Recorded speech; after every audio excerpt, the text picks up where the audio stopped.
Paige Van Zandt signs with the Global Fight League, the GFL. It's a good move for her. The competition isn't going to be that tough. Aside from that, she does Power Slap. The GFL draft will be taking place on the 24th of this month. Wang Tong is set to return to the Octagon at UFC 312 on February 8th in Sydney, Australia. She's going to be taking on Bruno Brazil in a flyweight contest. Wang suffered her first pro loss in November when Gabriela Fernandez beat her by second round rear naked choke. That was a huge upset in Macau.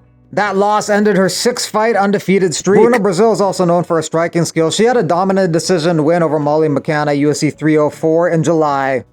Brazil got into the UFC with a big head kick knockout on the Contender Series. Wang Tong had an amazing debut in 2024 with a first round knockout. UFC 312 feels a little less stacked than UFC 311, even though it does have two title fights. The main event, DDP versus Strickland. Co-main event, Weili Zhang versus Tatiana Suarez. You also have Nolan Borshev, Jack Jenkins, Santos, Tafa Teixeira, Salkil Jubilee, Saruya Nicol, Kroot versus Praknio. So a strong contingent of Australian athletes in Sydney. Ali Abdelaziz believes that Islam Makhachev could finish Alex Pereira if they fought at 205. UFC may book that fight before they give Ankalaev a shot.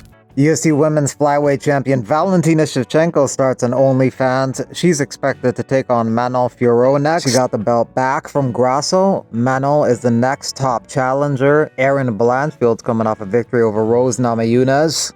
Macy Barber is expected to return soon. Natalia Silva has won 12 in a row, most recently over Jessica Andrade.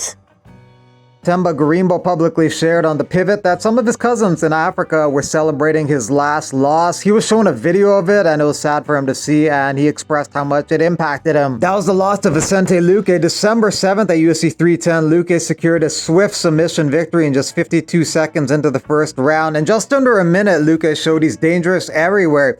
Landed a powerful right that dropped Gorimbo to the canvas, and then he immediately seized on the Anaconda choke, rendering Gorimbo unconscious. He got $50K for it and showed that maybe his ground game is just as dangerous as his striking.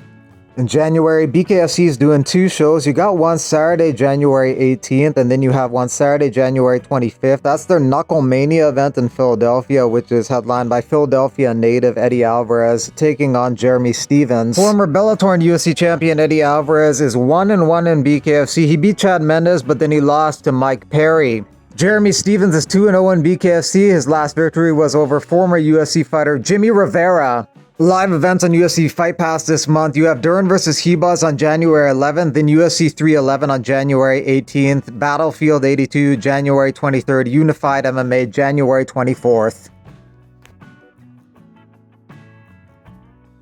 Umar Nurmagomedov says the toughest challenge for him in the bantamweight division is Corey Sandhagen, and he did beat him. One judge gave Umar all 5 rounds. 2 judges gave him 4 out of the 5.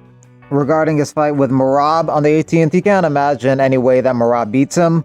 He admits that maybe he can take him down one time. But he's going to have to hold him there, and he says Merab won't be able to hold him down there. And Umar says, I can wrestle too. Merab needs to know that. He also says that if Merab exposes his back while going for takedowns, he can finish him too.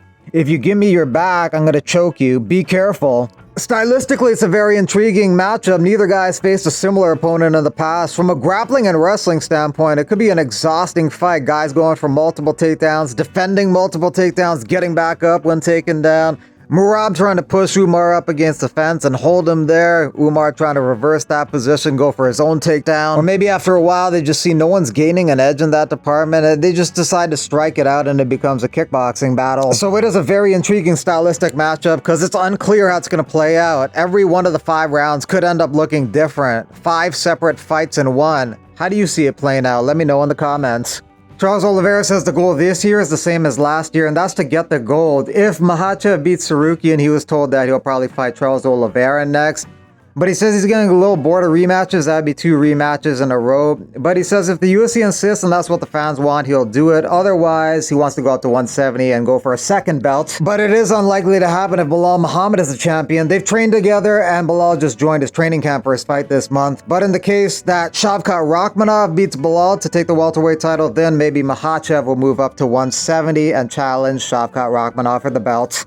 Yoel Romero will compete again this year in Dirty Boxing. He looked good in his Dirty Boxing debut. His opponent wasn't that great, but he is physically looking great at the age of 47, basically clean.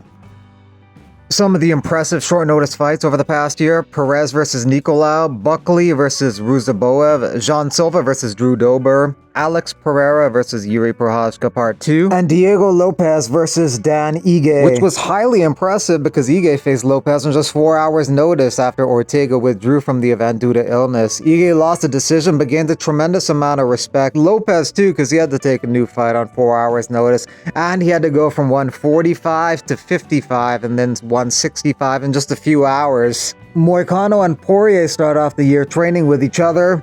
Moicano is taking on Dariush on the 18th of this month. That's going to be Moicano's 4th fight in under a year. Poirier is going to fight one more time this year. He says he has fight news coming soon.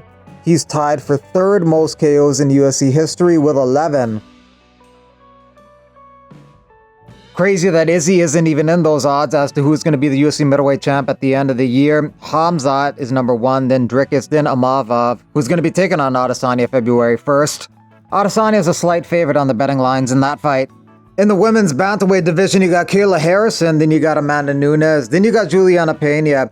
At plus 800 odds, I kind of like Pena. She's the current champ. Nunes may or may not come back. Kayla Harrison may get the next title shot, but her move to bantamweight has been very challenging. She mentioned in the past cutting weight to 135 has taken a toll on her body. She said, "I'm not built to weigh 135 pounds. Anytime I get under 150s, it's not pleasant." And she's going to have to cut another pound to make championship weight. She was hospitalized before her last fight ended. She didn't look that great in that fight with Ketlin Vieira. She looked amazing in her debut against Holly Holm, but in her last fight, she looked just okay. And Pena has more experience against tougher competition, and is tough as nails, and probably the better striker. So at plus 800, she may be a decent wager. Ryzen is doing the rematch between Hiromoto and Asakura May 4th at the Tokyo Dome. The Tokyo Dome has 2 of the 3 largest attendances in MMA history. The K1 Grand Prix in December of 2000 at the Tokyo Dome had 70,200 people attend, and Pride Final Conflict in November 2003 at the Tokyo Dome had 67,451 people attend. Former UFC fighter Sarah Alper fighting on the 30th of this month. Gastelum versus Pfeiffer is wild. Best chin versus hardest puncher. Most likely this is a bad matchup for Kelvin. Yeah, Kelvin will be the underdog in that fight. March 29th in Mexico City. Gastelum is not making weight again. Since it's 185, he should be okay. If it was 170, it'd be a problem. His last fight against Daniel Rodriguez had to be moved from welterweight to middleweight because he wasn't going to make 170. FYI, click donate link on homepage, but it doesn't work. Thanks, changed it, and I just tell people to use super thanks.